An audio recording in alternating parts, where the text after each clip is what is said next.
Okay, good evening. And welcome both councillors and everybody online to the full council on Wednesday, the 26th of March, 2025 at 7 p.m. And for those of you observant, will notice that I'm wearing purple for Epilepsy Awareness Day. So there you are.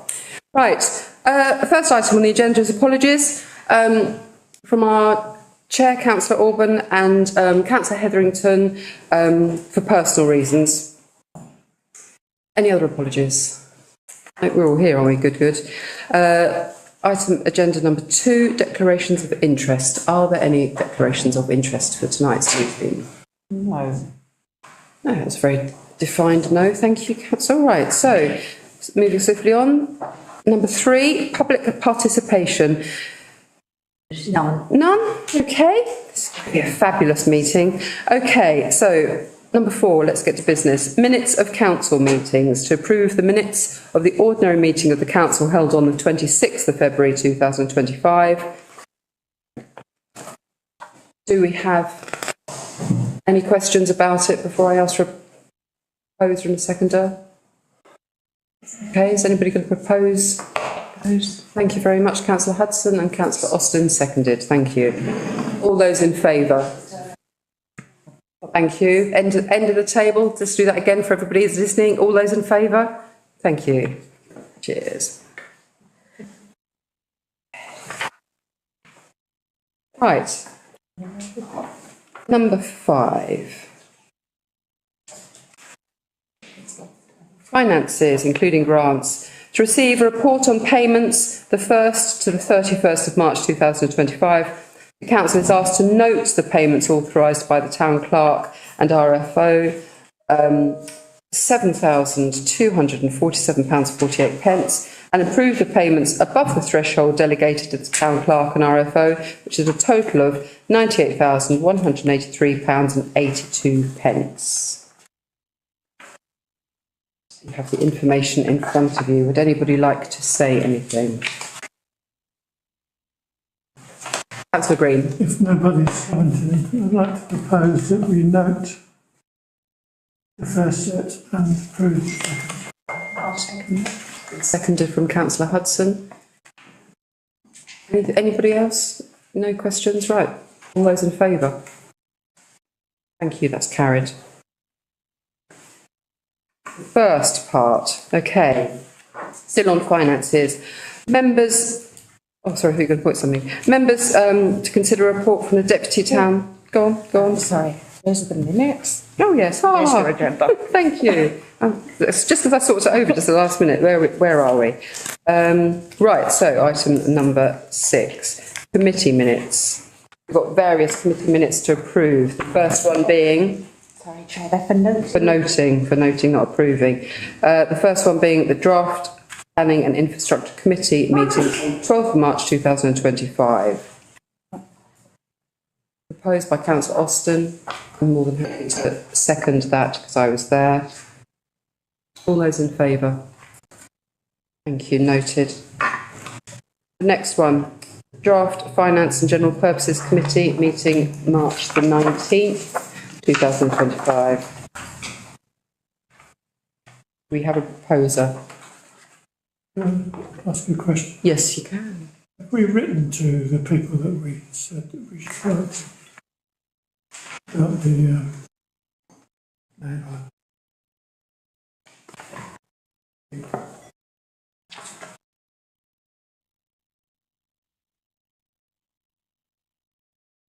Sorry, Councillor, which agenda, which minute was that?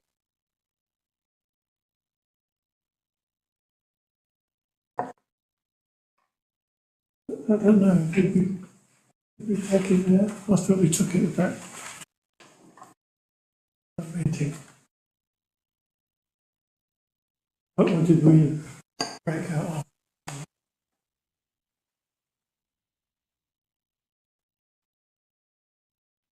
I'm assuming the answer is no to start with. That's answered that one. If it was a confidential matter, are we talking the confidential section of this meeting? Okay. Okay. Might jog my memory. Thank you. So going back to the proposer, I had councillor Driver, seconder, councillor Austin. All those in favour? Thank you. Okay. We're up to number 7.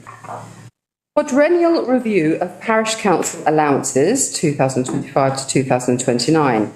To consider a request from the East Kent Joint Independent Remuneration Panel for an input ahead of the next quadrennial review covering the period 2025 to 2029. As you can imagine, I'm going to immediately hand that over to the Town Clerk. Thank you. Thank you, Chair. One thing to be aware of is that you shouldn't be out of pocket being a councillor.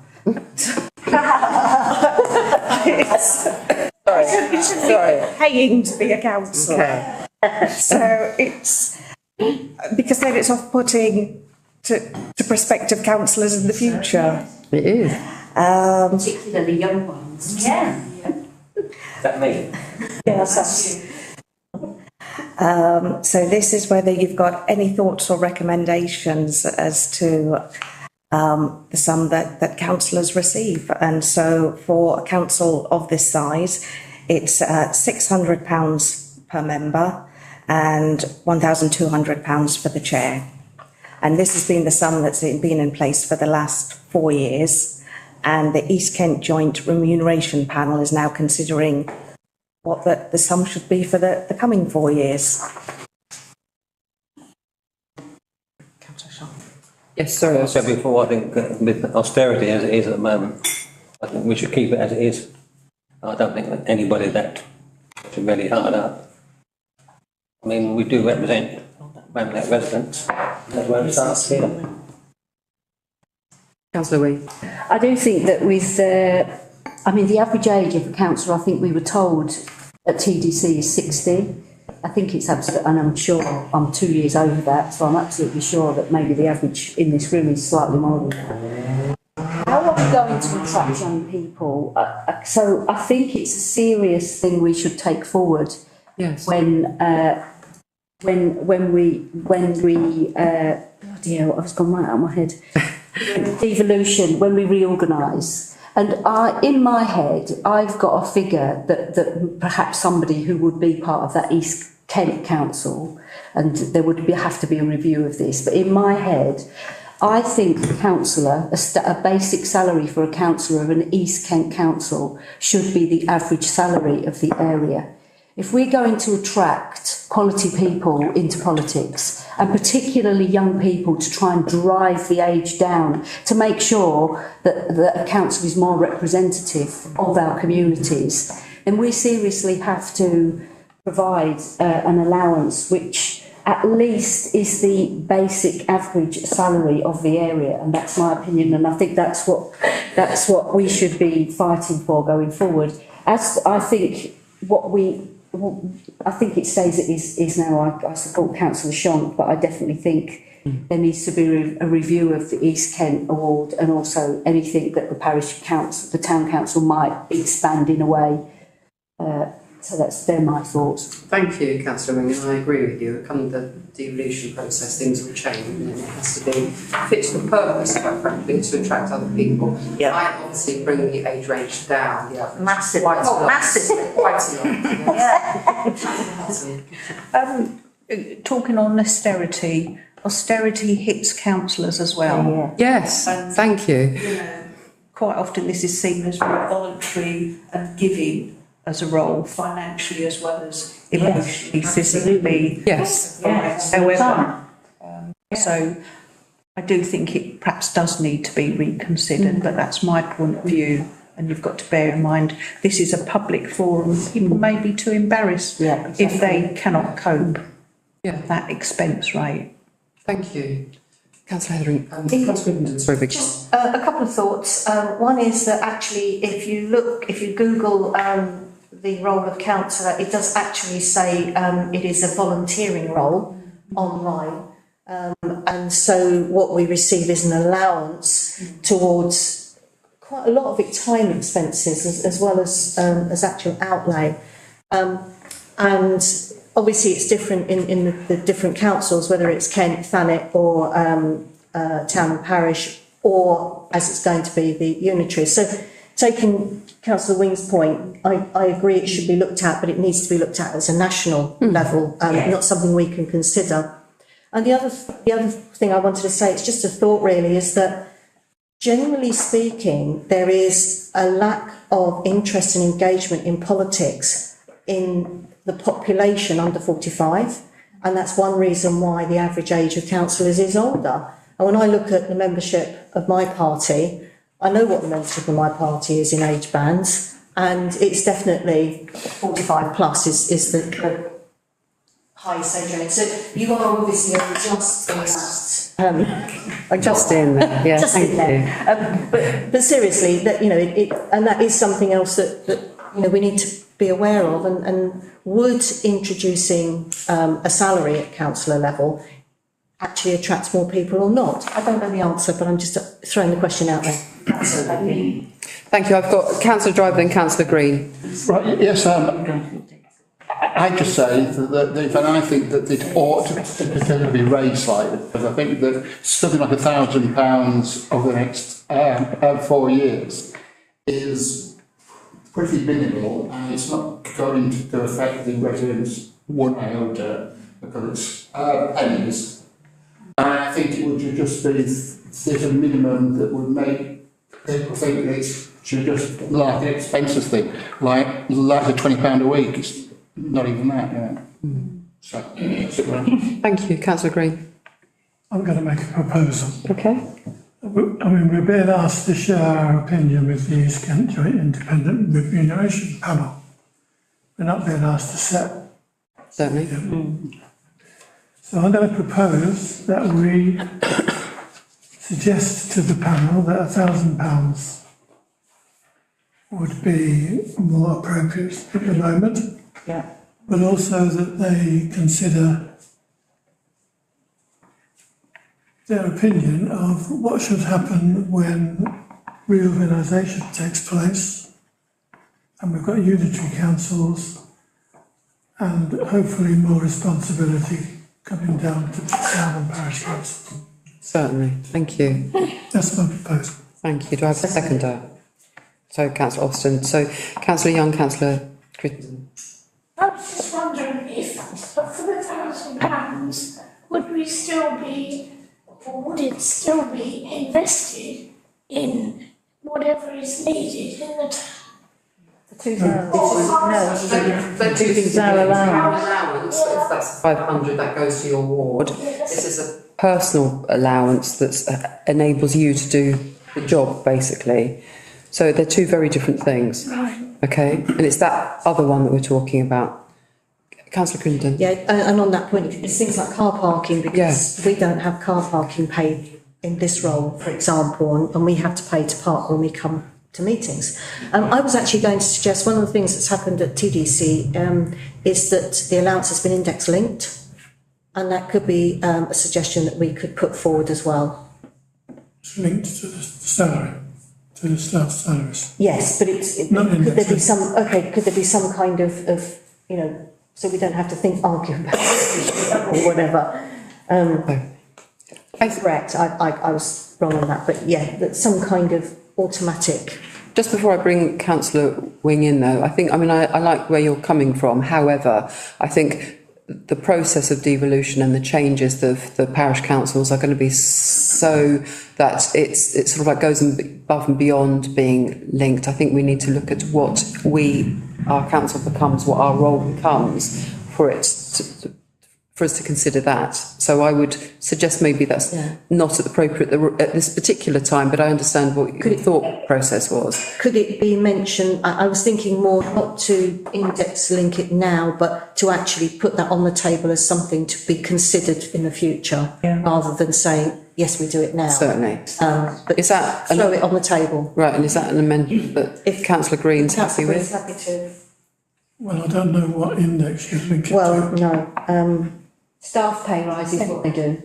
Yeah, Yes. but they're different across all the councils that are covered by this. I won't support the £1,000, but that's purely my personal opinion, because as a 26 years in teaching and then working for social services and then working for a charity, I've never ever been able to make my own decision about what pay rise I get, and it just doesn't sit comfortable that as a councillor I make that decision, because nobody else gets that. Out in the big wide world, nobody gets to decide what their pay rise is. That just doesn't exist. But I do think there are two issues here. There is the issue about what councillors should be receiving to do a decent job and to attract a more equal representation from the community, and that is down to simply councillors' allowances are not big enough. They're not. You can't live on a councillor's allowance. I've got my teacher's pension, and then the other issue is how do you overcome that avoiding us in the decision-making role about what we get, and that would be exactly what TDC has done, where it's all linked to whatever the staff get, councillors get, which I think would make me feel personally happier about decisions on pay rises. Okay, just before I bring Councillor Crinton and I've got Councillor Shog, let's not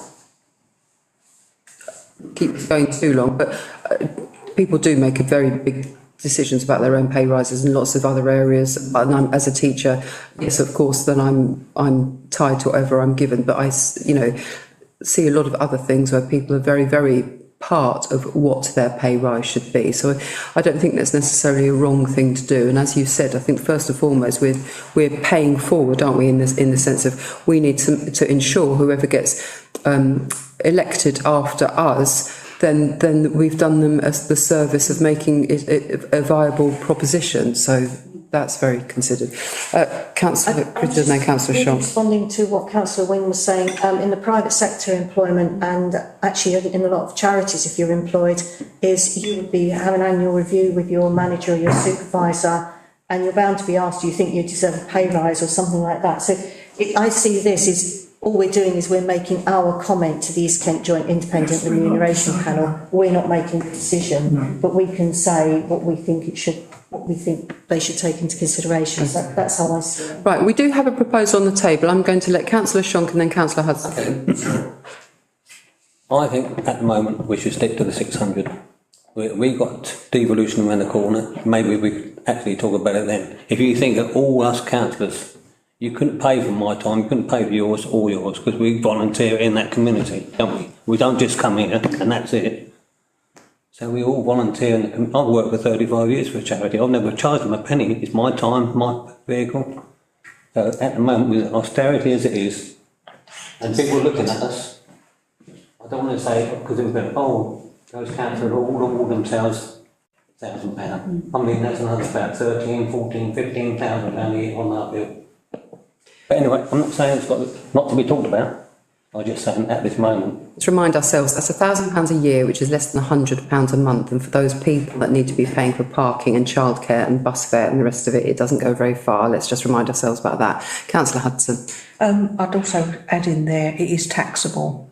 Yes. Before it's EV, so it's £480. Yes. And national insurance. Yeah. Yes. What I would say is, as negotiating your own wages, it does happen. I've been a long-term trades unionist, and we send people up, we negotiate at the higher level.